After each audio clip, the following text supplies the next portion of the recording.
Hey, it's Dave. Thanks for coming to my channel, my yard sale. Thanks to all the subscribers, and thank you to the people who like these videos. I really appreciate it. It's very helpful. Hey, so today I want to talk about some more that I've learned, my particular situation, and maybe what to avoid or what to try if you're in a similar situation. So I posted the other day about how excited I was that I'm actually hungry again, and that is exciting because there's nothing worse than feeling like I have to eat once or twice or three times a day when I'm not hungry. Nothing sounds good except for sugar, of course. And I just couldn't even think about eating. I didn't want to talk about eating even. So I'm excited that I'm starting to get some hunger back. That's good news. Now, one thing that I did notice, and I had done some research on before, is I had pretty much gone to complete carnivore at one point, and then I went to ketovore where I was eating some vegetables but very minimal vegetables, but mostly meat. And I noticed this back then, and I'm noticing it now because I'm starting to get hungry and I'm actually eating more now. When I eat, it's mostly meat. There is some vegetables in my food, but it's mostly meat. And it's funny because when I eat a big dish of meat with a tiny small amount of vegetables, or maybe I'll even have two dishes of it, it almost affects me the same as if I were to eat just carbs, pure carbs. And by carbs, I mean I do like to treat myself now and then. I'll eat a coffee cup mug cake that has obviously sugar in it, maybe some chocolate, and it affects me in a way that I don't do that too often because it is a negative impact on my body and it makes it very difficult. Now, what I do find is that when I eat a lot of meat, it almost affects me the same way. So, come to find out, there's this thing, gluconeogenesis, that your body will actually convert proteins in your system to glucose and sugars, can spike your blood sugar, cause insulin to spike, and have some of the same effects as if you just ate a cupcake. Which I know that's great news for some people, good excuse to just eat cupcakes. But honestly, in the long run, that's definitely not the right answer. So I was eating 90% protein, 90% meat, probably 99% meat, 1% vegetables, and obviously a good amount of fat because I ate a lot of ground beef with pretty high level of fat in it. So I was eating a good amount of fat. A post that I made the other day, I noted that I'm adding apple cider vinegar to all my meals to try to help balance out my blood sugars. But now I think I'm going to be adding more fiber because apparently fiber slows your body from absorbing the sugars, or I don't know how it works with protein that's converted to sugars.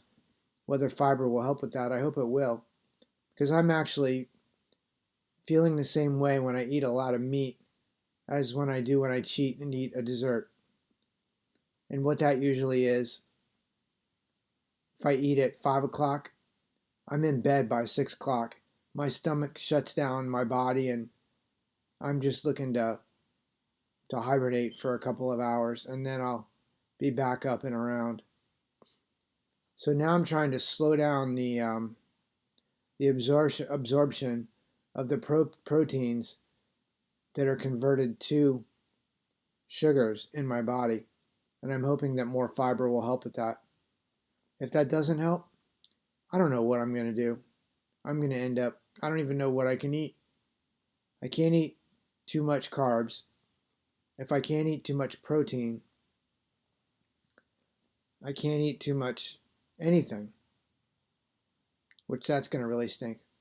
So I guess the one thing that I can hopefully help some people realize and address this for themselves is, listen, if you're diagnosed with prediabetes or diabetes, you're in the beginning stages of all this that I'm dealing with. you can just eat carnivore, ketovore, and balance out your blood sugars, and you don't have to worry about these long-standing effects and all this BS that I'm having to deal with.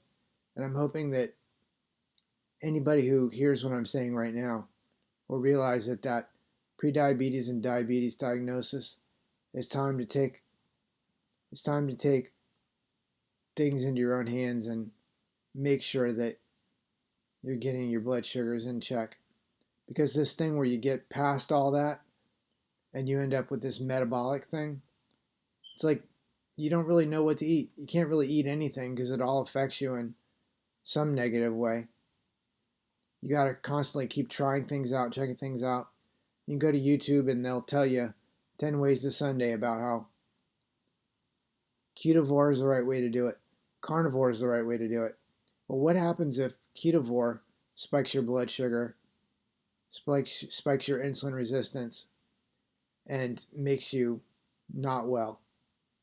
Then you try carnivore thinking that that's the solution, and it does the exact same thing because your body sort of treats it in the same way at a much lower level.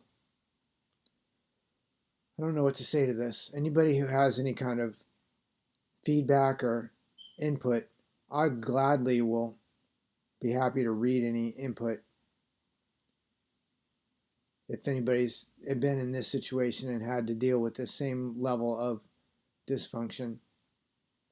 I mean, if I can't figure things out, then I'll add more fiber. And if fiber helps, then in the next coming weeks, I'll post about how fiber's helped. And then maybe somebody else will be able to avoid what I've had to deal with. Anyways, if this has been interesting, do me a favor, give me a thumbs up and subscribe if you're interested in hearing more like this, or even hearing about how my story pans out over the next few months. A couple things that I've addressed in my previous posts is, one, I added magnesium into my diet. I take a blood sugar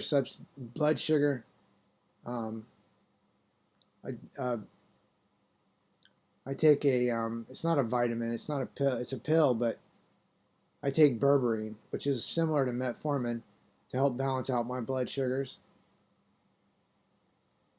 And if you want to hear how all these things help panning out, hopefully over the next couple of months, hopefully at some point I'll say, hey, guess what? I'm better. No problems. All's good. I can eat what I want. Maybe I'll have pizza again someday. That'd be great news.